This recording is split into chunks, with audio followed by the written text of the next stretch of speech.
Welcome to News Today with WDW News Today. I'm Tom Corliss here now the news for March 12, 2021. As promised when Disney announced the demise of the complimentary Magic Bands for resort hotel guests, Disney will soon be debuting a new option for theme park entry and more, Disney MagicMobile service. Launching in phases starting later this year, Disney MagicMobile service is a convenient and contactless way to access Magic Band features like theme park entry through the power of your iPhone, Apple Watch, or other smart device.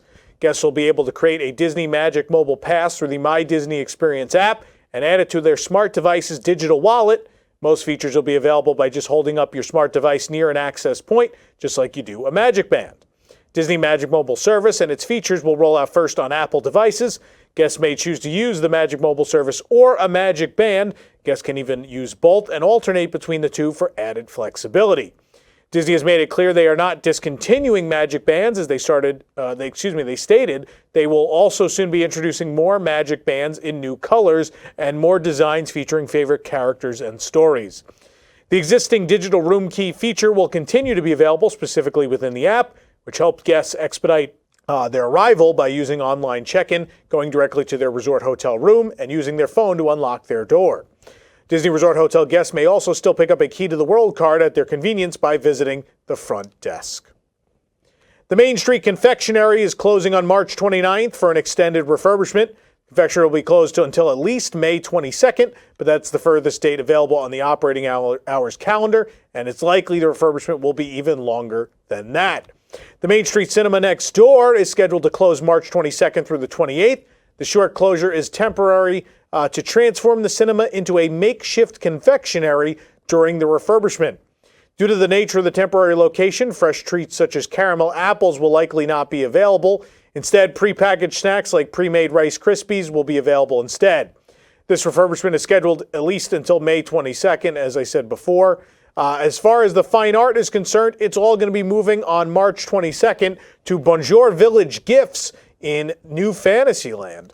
So right out in Belle's Village is where you'll find all the art and collectible items of the art of Disney.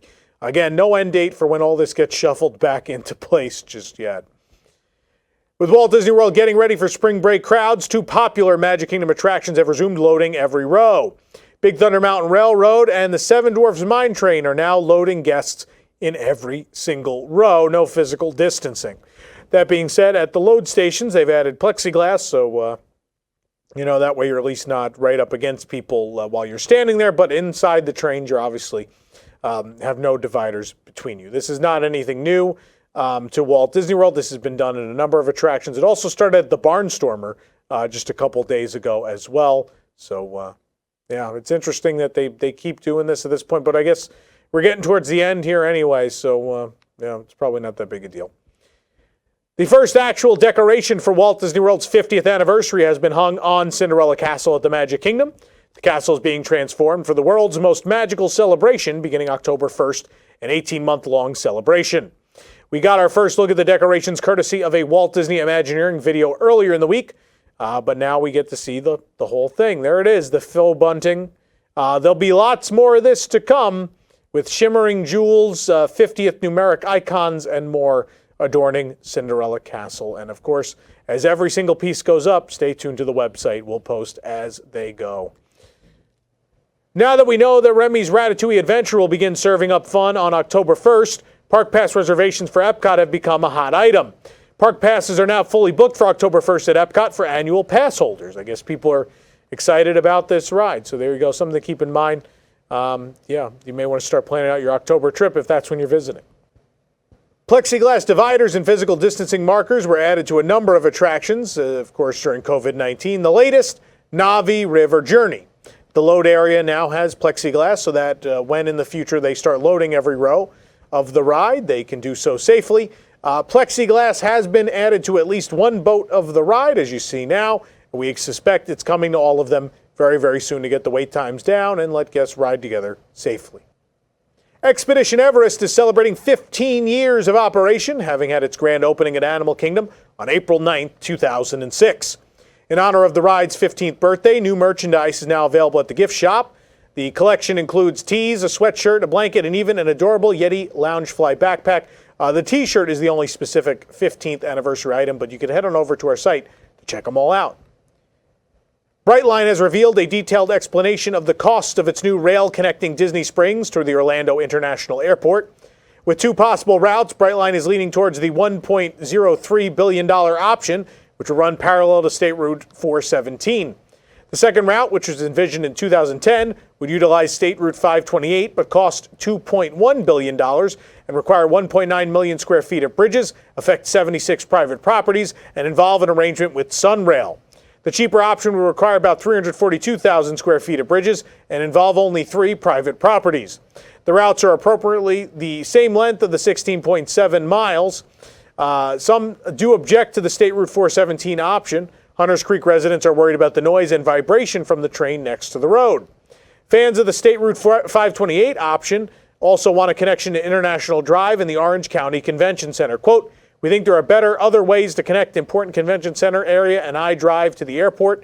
This needs to happen. It's imperative," said Michael Sigilis, Executive VP of Infrastructure Development, and he told that to the Central Florida Expressway Authority. Quote, "We think there are other, more efficient ways to do it than an hourly intercity train."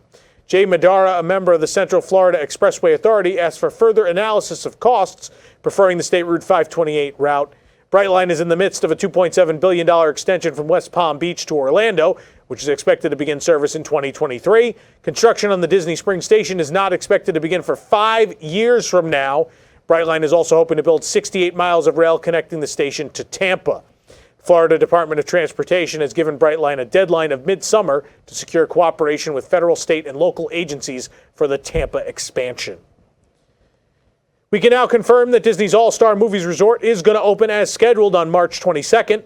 The resort's offering and experiences webpage has been updated to show what will be available starting then.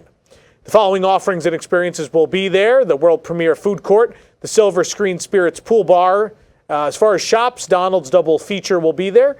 And for activities, the poolside activities, and the movies under the stars and the playground will all be available. The page also details bus transportation to theme parks, Blizzard Beach, and Disney Springs. Originally scheduled to open in early February, the reopening date was pushed back in December to March 22nd.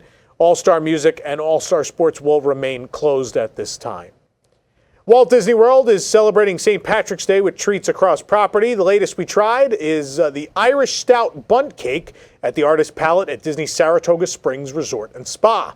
It's an Irish Stout bundt cake with Irish cream mousse and Irish whiskey caramel, available March 8th through the 18th.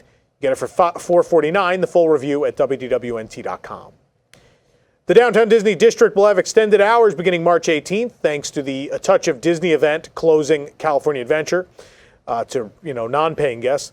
The event is held at that park, but all guests can still visit Downtown Disney District daily. The modified hours are as followed: Tuesdays and Wednesdays, 10 a.m. to 8 p.m., Thursdays and Fridays, 10 a.m. to 9 p.m., and Saturdays and Sundays from 9 a.m. to 9 p.m.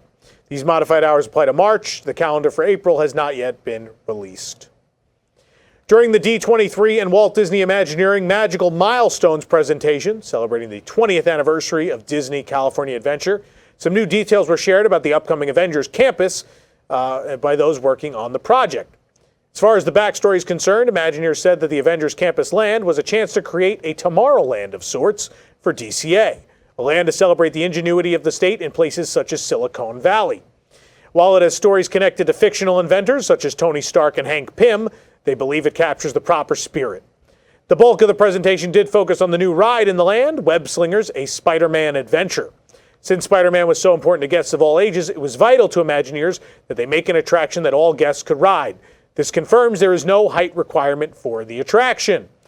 In a short preview video, we also got our first look at the actual load area for the ride. Of course, we showed you this concept art years ago at this point that leaked, but nice to see it in person. There's the Web Slinger vehicle going by. And yes, we noticed plexiglass has been installed at a console, so it does look like the ride is ready to open in a world where the safety protocols and restrictions are still in place. Of course, Disney just announced that Avengers Campus will not open with the park in late April, instead open later this year at an undisclosed date. Preparations for that late April reopening of the Disneyland Resort theme parks are underway. Part of the work taking place is the construction of a fence around the Disneyland Hotel. The fence will effectively create a bubble around the property. The walkway to the Disneyland Hotel is blocked by the temporary fencing. As to why this is being done, well, it's expected that the Disneyland Hotel will not be reopening anytime soon, and perhaps this is to allow them some extra space to easily construct the new DVC wing at the hotel. That's just our theory. As for why they're actually doing this, we'd have no confirmation, but we'll have to wait and see what happens. But it is sad to know that Trader Sam's and Goofy's Kitchen and the like will probably not be back anytime soon, even once the parks reopen. In a recent announcement, California Governor Gavin Newsom said that the state was close to reaching a goal of vaccinating 2 million Californians living in underprivileged communities. Reaching this target results in it being easier for counties to move into less restrictive tiers of the reopening plan. The state's reopening plan allows for theme parks to reopen as of April 1st with 15% capacity in the red tier, while Orange County, the home of Disneyland and California Adventure, is on track to reach the red tier from its current more restrictive purple tier. The vaccination benchmark makes it easier to eventually reach the even lower orange tier. The chief health officer and director of Orange County Healthcare Agency, Dr. Clayton Chow, said he expects, quote, to have 2 weeks in the red tier on Tuesday, and on Wednesday we'll have an official entry into the red tier. If the county can move from the red tier to the orange tier, its capacity limit would increase from 15% up to 25%, allowing for nearly 2/3 more guests to enter the parks. Disneyland and California Adventure are currently expected to reopen in late April, according to the Walt Disney Company CEO, Bob Chapek. It's been over 3 years since Disney officially announced plans to expand and refurbish the Disney Village at Disneyland Paris. Since then, details have been kept relatively quiet as to what that may entail. But thanks to our friends over at Outside Ears, we have a look at the possible master plan for the overhaul of the shopping, dining, and entertainment district. According to Outside Ears, this will be a top-to-bottom refurbishment, leaving little untouched. The patterned walkways would receive a new design with more greenery installed. Many elements developed by legendary architect Frank Gehry, including the stainless steel columns, would be removed, while the facades on the northern end would be rebuilt to give the impression of a less linear street, similar to Disney Springs at Walt Disney World. Also similar to the Springs, Planet Hollywood would undergo a substantial makeover. The iconic globe would be removed and replaced with a structure with a similar concept, but with more contemporary architecture. Cafe Mickey and the Rainforest Cafe will also be partially rebuilt. Outside Ears also reports that the only building that would avoid being remodeled is the Starbucks, as the building already matches the aesthetic that Disney is looking to create. Lakeside, even bigger changes would be possible. The McDonald's location would relocate to the nearby site, while the building, known for its giant golden arches, would be demolished. Between the steakhouse and the lake bridge, a series of new shops and restaurants could be built, creating a new street. This new area, which would require the removal of the Dome Disney Village tent, would lead directly to Rond Point, I'm going to butcher this, to Rond Point Pulserami, I'm bad with foreign names, and extend to the current locations of Vapiano and Five Guys. Just east of the new street, the Disney Event Arena tent would be replaced with a new Disney hotel. The plans are similar for a hotel that was planned for the resort's opening back in 1992 that was ultimately abandoned due to budget constraints. The backstage areas for this new area of the Disney Village would be adjacent to the hotel's parking lot. Not only does this possible master plan show what would be done, but also reveals that transformation would be a multi-phase process. The refurbishment of the existing buildings will be phase 1, while the new street would be phase 2, finishing with phase 3, the hotel. It does make sense, as Disneyland Paris already has problems filling the hotels they do have, but given the oncoming expansion of the Studios Park and all of this work, I guess they expect that down the road they will need more hotel capacity, which I hope they do. I love Disneyland Paris. It's super charming. The second park's real bad, but there's a real solid foundation there. There really is. For more information on these stories and more, head on over to WDWNT.com. This program is brought to you by our official travel agent sponsor, The Vacationeer, the engineers of your next magical vacation. Sit back and let their team of vacation planning experts craft your family's next trip. The best part, their services are free. Hotel, park tickets, and more. Visit WDWNT.travel for details. The Vacationeer, the official travel agency of WDWNT. If you're enjoying the show, be sure to like this video, subscribe to WDW News Today on YouTube for more great content, and click the bell for notifications. Also, make sure to select all notifications so you never miss an episode of the show. For the worldwide leader in Disney Parks news, this is Tom Corliss saying enjoy the rest of your today, and have a great, big, beautiful tomorrow. Hi everyone, I'm Cosmic Chris Reed, inviting you to join my co-hosts and I every Monday at 9 p.m. Eastern on WDWNT Entertainment. as we chat Disney park memories, food, and Imagineer our own attractions, restaurants, hotels, and more. Share your stories with us in the YouTube chat. Cosmic Read Live, every Monday night at 9 p.m. Eastern on WDWNT Entertainment.